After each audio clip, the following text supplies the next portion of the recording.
How you doing? This is Sean and Brian with 2A Guys of Gear. Brian's going to be working the camera today. This is just a little quick follow-up video. I've had a lot of people email me and ask me how I installed the mount for the side rail, because the the receiver from Century is milled. The factory ones are not, and when they milled these, there's an indentation they milled into the side of this receiver, so installing a factory mount, it just makes it a little bit of a challenge. But it's just gonna be a quick video and I'll just show you what I did.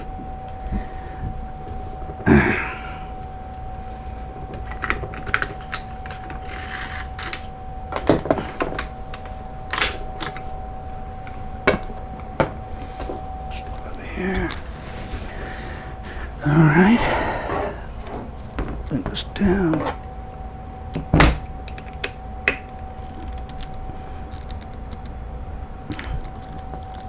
Had Loctite on it. Sweet. Guess that's a nice thing about using that light duty Loctite. It's not the end of the world getting it out. That was just it. I didn't use light duty Loctite. No.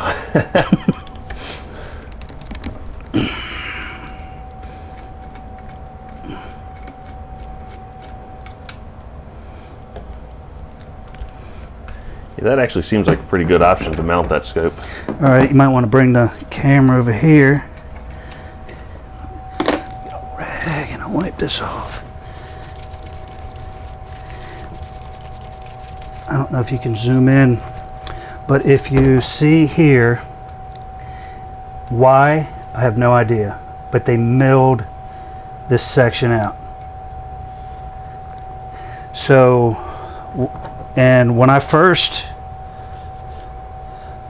put this on here, I mounted it, drilled it, you know, I mounted it even with the this, where it catches. If you look here, there's a ridge, and I had it to where it goes over, and then also it has this notch, and from looking at the factory ones, it fell right here on the trigger pin. So and when I mounted it the first time, not even thinking about it being milled, I just thought it was all the same. Mounted this on there, looked down it, off to one side. So then I took it back apart and started looking at it and researched it, and I don't have a mic handy, but I think it was 20 thousandths off. So I just got a piece of stainless and made a little template so it sits on there,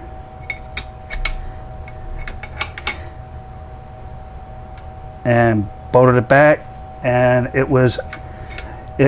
I could be wrong, I think 20 thousandths is the depth of this cut, which in turn makes this flush. Is that stainless easy to work with? It was a pain to cut, but yeah, it was pretty hard to drill too. I'm not sure what stainless this is. Oh, I know what this is. This is off kick plate to a bottom of a door. So, and I know that stainless kick plates are pretty hard stuff. So that actually worked out nice. Maybe what I'll do is I'll find a piece on McMaster Car and link to that down below if somebody needs to get a piece. At least get them started in their search. Yeah, you can order it. The shim or stainless stock? The shim. Okay. Not from anybody. You would have to order just a piece of stock. Yep. But you can order it in that size. That's perfect. I just got lucky, and I'm cheap. So. Yeah, I hear you. But if you look here, this piece of stainless is flush with this right here, which you zoom back in there. Oh yeah, no doubt. It's flush. So it worked out good. So, did you figure that out on your own, or is there anybody else online talking about that? No, I couldn't find anybody who did it, to be honest with you. So we're breaking ground here? We're breaking something.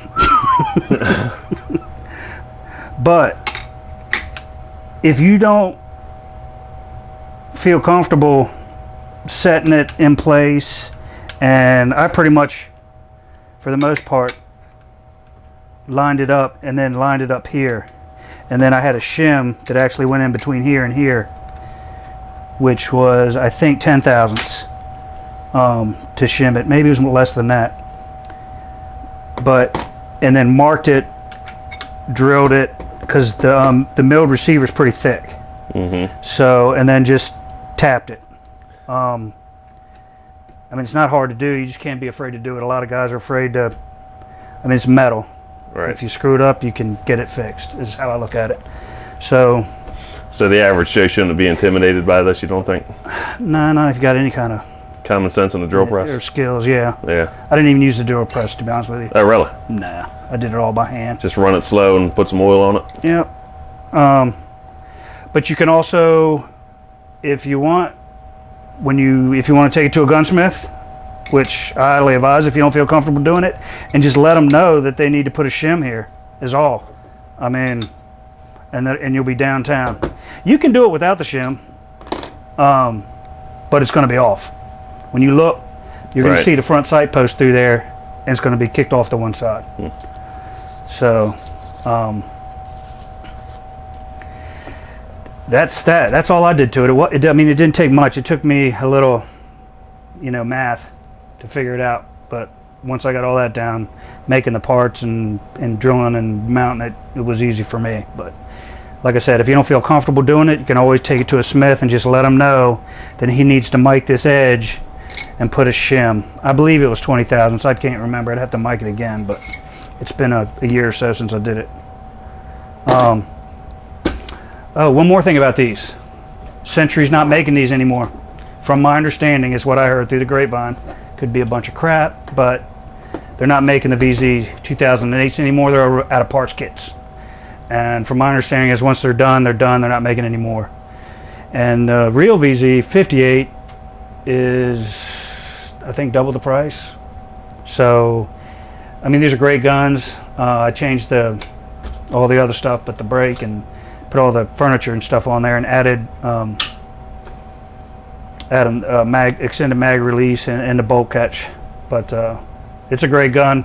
I try to, if you can find them, grab one up before they're all gone, because once they go, I think the price on them is going to go through the roof. All right, if you like us or have any questions about what I did and what I didn't do, give me a shout. This is Sean and Brian. If you like us, please subscribe.